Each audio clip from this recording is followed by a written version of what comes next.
Good evening to all of you. आज हम लोग इनकम टैक्स में एक इम्पॉर्टेंट चैप्टर को पढ़ने जा रहे हैं जिनका नाम है income from house property. Income from house property. Income from house property, मकान संपत्ति से आय। मकान संपत्ति से आय होता क्या है? जनरली कई लोगों के पास एक से अधिक मकान होता है, तो उसमें वो केवल और केवल रहने के लिए एक मकान का इस्तेमाल करता है, बाकी को किराए से उठा देता है। तो जो किराए से प्राप्त राशि होता है वही कहलाता है मकान संपत्ति की आय। अब मकान संपत्ति की आय निकालने के लिए कुछ बेसिक चीज़ों का होना जरूरी रहता है। अगर वो बेसिक चीज़ हमें पता है तो हम इनकम फ्रॉम हाउस प्रॉपर्टी आसानी से बिल्कुल कलेक्ट कर पाएंगे। तो इसमें कुछ कुछ टर्मिनोलॉजी है, जैसे एक होता है municipal tax, municipal value. Municipal value का मतलब होता है नगर पालिका मूल्य। नगर पालिका मूल्य, नगर पालिका मूल्य क्या होता है? किसी नगर पंचायत, नगर पालिका के, नगर निगम के अंतर्गत जो शहरी क्षेत्र होता है उसमें नगर पालिका, नगर पंचायत और नगर निगम एक एरिया का राशि तय कर देता है कि उस एरिया का वैल्यू कितना है। उसी वैल्यू के आधार पे सरकार क्या करता है? टैक्स लेता है। नगर पालिका, नगर निगम क्या करता है? टैक्स वसूल करता है ना। तो उसको क्या बोलते हैं हम? म्युनिसिपल वैल्यू, नगर पालिका मूल्य। दूसरा होता है फेयर रेंट। फेयर रेंट, उचित किराया। उचित किराया, उचित किराया क्या होता है? यदि हम कहीं जाते हैं तो आसपास एक चीज़ पूछते हैं ना कि भाई हमें किराए में मकान चाहिए, कोई एक आइडिया बताओ कितना हो सकता है यहाँ का किराया। तो वो बताता है कि भैया 10,000 है, इस एरिया में 5,000 चल रहा है। तो वही क्या है, उस एरिया के आसपास का क्या है? उचित किराया, जो कि नॉर्मली आदमी दे सकता है। इसके बाद इसमें जो होता है income from house property calculate करने के लिए दो मेथड होता है। एक यहाँ पे हम देखते हैं, यहाँ तक तो ठीक है। इसके बाद दो तरीके और हैं। एक है रेंट कंट्रोल एक्ट एप्लीकेबल। दूसरा rent control act not applicable. तो जहाँ पे रेंट कंट्रोल एक्ट एप्लीकेबल होता है तो गवर्नमेंट एक रूल बना देता है कि इतने ऊपर से किराया आप अधिक नहीं ले सकते हैं। ठीक, किसमें? रेंट कंट्रोल एक्ट जब एप्लीकेबल होगा, और रेंट कंट्रोल एक्ट एप्लीकेबल नहीं होगा तो जितना चाहे इन दोनों के बीच से आप ले सकते हो, जो भी किराया रहेगा। इसके बाद हमको निकालना पड़ता है, यहाँ पे निकालना पड़ता है एक्सपेक्टेड रेंट। क्या निकालना पड़ता है? Expected rent. एक्सपेक्टेड रेंट, ये इसको बोलते हैं अनुमानित किराया। अनुमानित किराया, अनुमानित किराया मतलब एक अनुमान लगाते हैं कि किराया हमारा कितना हो सकता है। तो इसमें रूल है म्युनिसिपल वैल्यू और फेयर रेंट, ये 1 नंबर हो गया और ये हो गया 2 नंबर। म्युनिसिपल वैल्यू और फेयर रेंट दोनों में जो अधिक, क्या करेंगे? जो अधिक, और रेंट कंट्रोल एक्ट एप्लीकेबल है तो वहां पे देगा स्टैंडर्ड रेंट। तो अब ये दोनों मिलाकर क्या हो गया? 1 नंबर बन गया, और दूसरा नंबर स्टैंडर्ड रेंट।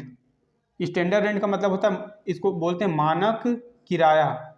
सरकार किराया तय कर देता है हर एक एरिया का कि आपका किराया इतना ही होना चाहिए, इससे ऊपर आप नहीं लेंगे, और इसके ऊपर लेंगे तो हम आपके खिलाफ एक्शन ले सकते हैं। तो ये होता है मानक किराया।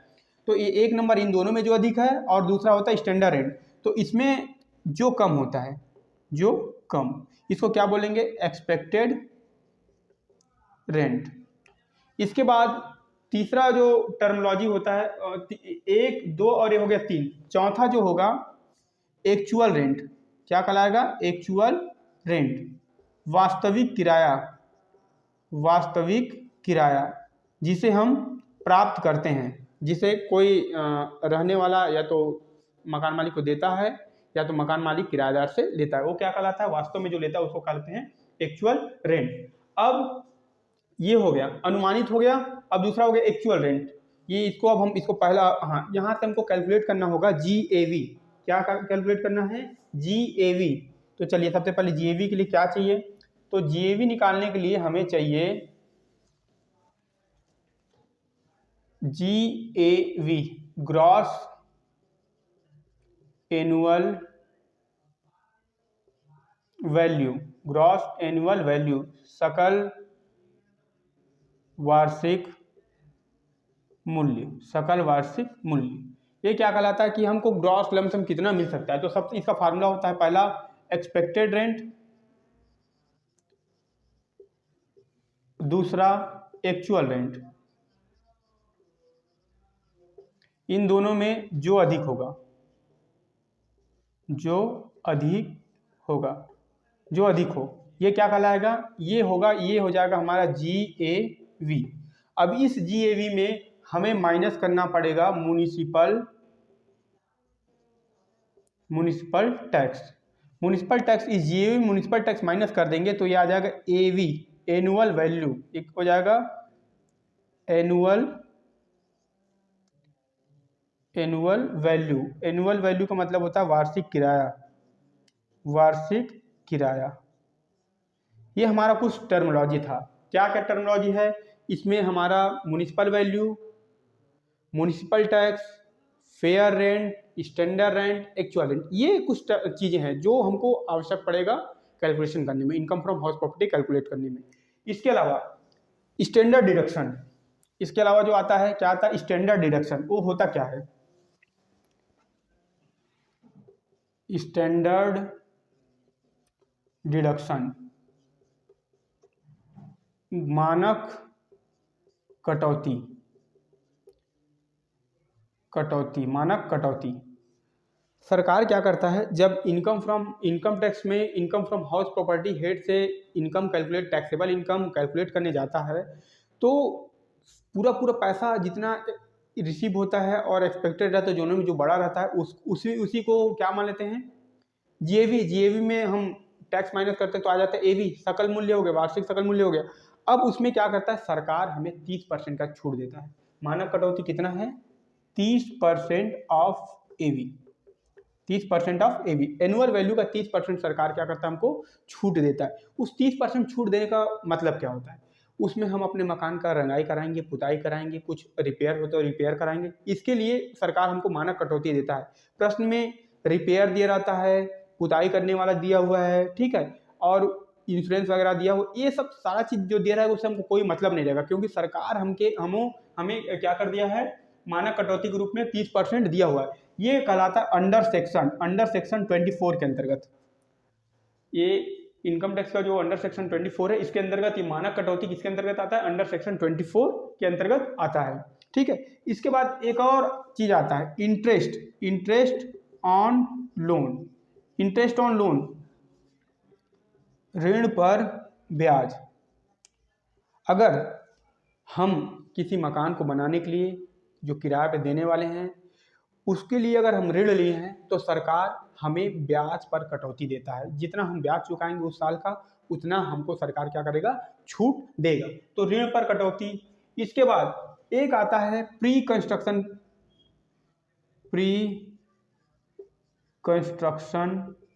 पीरियड। प्री कंस्ट्रक्शन पीरियड, पूर्व अवधि निर्माण पूर्व अवधि। कहने का मतलब क्या है? यदि हम मकान बनवाने के लिए ऋण लिए हैं, तो अगर ऋण लिए हैं, आज ऋण लिए हैं, तो आज से हमारा ब्याज चालू हो जाता है। ऐसा थोड़ी कहते हैं कि भाई आज हम आपसे ऋण लिए हैं, हम आपका ब्याज तब चालू करवाएंगे जब हमारा मकान बन के किराए पे उठेगा। हम ये बैंक को तो नहीं कर सकते ना, या जो ऋण दे रहा है उससे तो नहीं कर सकते ना। तो इस दरमियान जो प्री कंस्ट्रक्शन पीरियड है, 2 साल 3 साल जो भी लगेगा, उस दौरान हम जो टैक्स ऋण पर जो ब्याज चुकाते हैं, सरकार उसका 1/5 भाग, कितना? 1/5 भाग प्री कंस्ट्रक्शन पीरियड के नाम पे छूट देता है। कब? मकान बनने की अवधि से लेकर के पूर्ण होने तक के जो अवधि का जो ब्याज चुकाएंगे वो क्या कहलाएगा? प्री कंस्ट्रक्शन पीरियड इंटरेस्ट कहलाएगा। इस पे भी सरकार क्या करता है? छूट देता है, ठीक है। अब इसके बाद हम एक फॉर्मेट बना, अच्छा देखिए मकान बनवाए हैं, कोई भी मकान बनवाए हैं उसका दो रीजन हो सकता है। क्या क्या? एक जो रीजन होगा वो होगा सेल्फ ऑक्युपाइड। देखिए हाउस का इस्तेमाल क्या कर सकते हैं, हाउस का इस्तेमाल या तो रेंट के लिए कर सकते हैं, किराया, या फिर self occupied. Self occupied, self occupied मतलब स्वयं, स्वयं के निवास, स्वयं के निवास के लिए। तो यदि हम ऋण लिए हैं, लोन लिए हैं, और उस लोन लेने के बाद जो घर बनवा रहे हैं उस पर हम खुद रह रहे हैं, सेल्फ है, तो इस पे नया न्यू के लिए जो है 2 लाख तक का छूट है। न्यू के लिए कितना तक का है? 2 लाख। और रिपेयर है इसके लिए 30,000 तक का लिमिट है, उससे ऊपर आपको छूट नहीं मिलेगा। किस कंडीशन में? सेल्फ ऑक्युपाइड के कंडीशन में। हाँ, रेंट पे जब देना होगा तो फुल, जितना हम ब्याज चुकाएंगे वो पूरा, चाहे रिपेयर करवाने के लिए चाहे न्यू बनाने के लिए, दोनों कंडीशन में हमको क्या मिलेगा? फुल मिलेगा। अब चलिए इसका हम एक फॉर्मेट बना लेते हैं। फॉर्मेट कैसा है? तो फॉर्मेट के हिसाब से हम बनाएंगे, है ना। तो फॉर्मेट देखिए, फॉर्मेट के हिसाब से क्वेश्चन सॉल्व कर लेंगे। तो फॉर्मेट क्या लिखेंगे? यहाँ लिखेंगे computation of taxable income from house property. ठीक, ये हो गया, इस तरह से बना लेंगे ये ऊपर। अब देखिए फॉर्मेट में क्या रहेगा? सबसे पहले रहेगा GAV। पहले क्या रहेगा? GAV। GAV कैसे निकलेगा? तो एक्सपेक्टेड रेंट और दूसरा है एक्चुअल रेंट, दोनों में जो अधिक होगा, दोनों में जो अधिक होगा यहाँ लिख देंगे। इसके बाद इसमें माइनस करेंगे म्युनिसिपल टैक्स, और दूसरा होता है अनरियलाइज्ड रेंट। अनरियलाइज्ड रेंट के बारे में हम आपको बता देते हैं कि ये 4 जो दिया होता है, सेक्शन जो 4 है ना, सेक्शन 4 जो दिया हुआ है उसके तहत, सेक्शन 4 जो सेक्शन 4 दिया हुआ है उसके तहत जो नियम 4 के शर्त, इसको बोलते हैं रूल 4। इसको क्या बोलते हैं? रूल 4। रूल 4 इसके शर्त को जो है पूरा करता है, तब जा करके उसको अनरियलाइज रेंट के बारे में छूट होता है। अनरियलाइज रेंट कहने का मतलब क्या है? यदि हमने किसी किराएदार को 10 महीने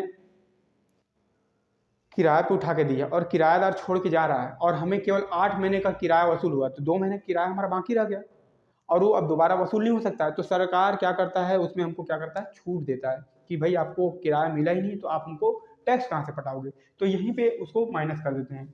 तो एक और ये दो, दोनों को माइनस कर दीजिए, तो ये आ जाएगा आपका AV। क्या आ जाएगा? AV, annual value.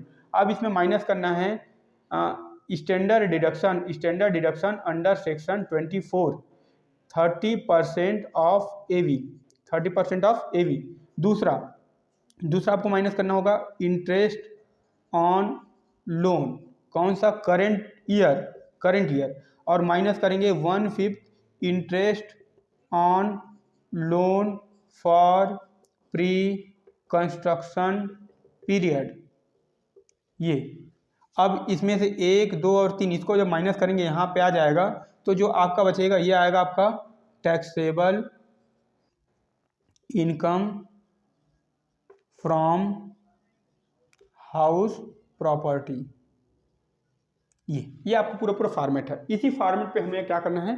क्वेश्चन को सॉल्व करना है। चलिए आइए देखिए, मैं साइड में लिख दे रहा हूँ क्वेश्चन, उसके हिसाब से हम इस फॉर्मेट में रख करके क्वेश्चन को सॉल्व करेंगे। हर जगह ये अनरियलाइज रेंट नहीं आता है, जहाँ जरूरत पड़ता है वहीं पे आता है। हम आने वाले जो क्वेश्चन क्लासेस होंगे, नेक्स्ट क्लासेस जब लाएंगे उसमें हम बताएंगे कि अनरियलाइज रेंट वगैरह को कैसे वो करते हैं, कंप्लीट करते हैं। तो चलिए पहले इसको मैं मिटा देता हूँ, ठीक है, और मैं कुछ क्वेश्चन को लिख देता हूँ, फिर क्वेश्चन लिख करके इसको सॉल्व करने का हम प्रयास करते हैं।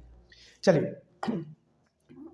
Fair rent, municipal value, fair rent दिया 1,20,000, म्युनिसिपल वैल्यू दिया है 1 लाख, ठीक है। यहीं पे दिया स्टैंडर्ड रेंट दिया आपका 90,000, ठीक। एक्चुअल रेंट दिया आपका 1,20,000। उसके बाद म्युनिसिपल टैक्स दिया है आपका 10,000, ठीक। इतना इन्फॉर्मेशन दिया है और बोल रहा है कि आप कैलकुलेट करो इनकम फ्रॉम हाउस प्रॉपर्टी। तो कैसे कैलकुलेट करेंगे? सबसे पहले हमको निकालना पड़ेगा एक्सपेक्टेड रेंट। क्या निकालेंगे?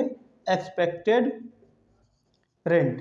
एक्सपेक्टेड रेंट निकालने के लिए क्या है? पहला क्या है? फेयर रेंट और फेयर रेंट और म्यूनिसिपल वैल्यू दोनों में कंपेयर करेंगे। कितना है? 1,20,000 है और ये कितना है? 1 लाख है। दोनों में बड़ा कौन है? 1,20,000।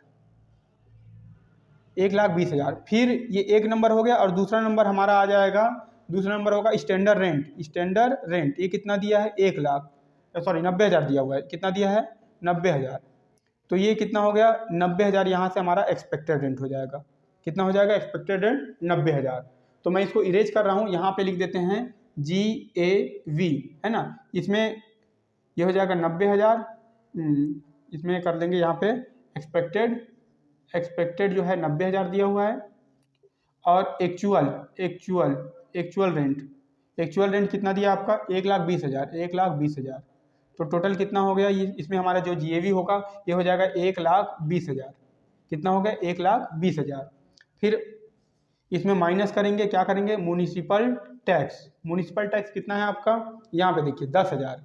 तो यहाँ से कर दीजिए 10,000 माइनस। तो ये कितना हो जाएगा? ये आ जाएगा 1,10,000। ये हो जाएगा, क्या आ जाएगा आपका? 1,10,000 आपका आ जाएगा AV, एनुअल वैल्यू। फिर माइनस करिए 30% ऑफ AV का 30%, 33,000 रुपये आप माइनस कर लीजिए। तो 33,000 माइनस कर देंगे तो ये आ जाएगा 7,000 और ये हो जाएगा 67,000 आपका हो जाएगा income from HP house property. ये आपका बेसिक लेवल का क्वेश्चन था, है ना, जिसे मैंने आपको बताया है। आगे आने वाले क्लासेस में इसके बारे में और डिटेल में पढ़ेंगे। इंटरेस्ट कैसे कैलकुलेट करेंगे, ठीक है, और अनरियलाइज रेंट कैसे निकालेंगे, आधा सेल्फ है आधा खुद है तो उसको कैसे करेंगे, है ना।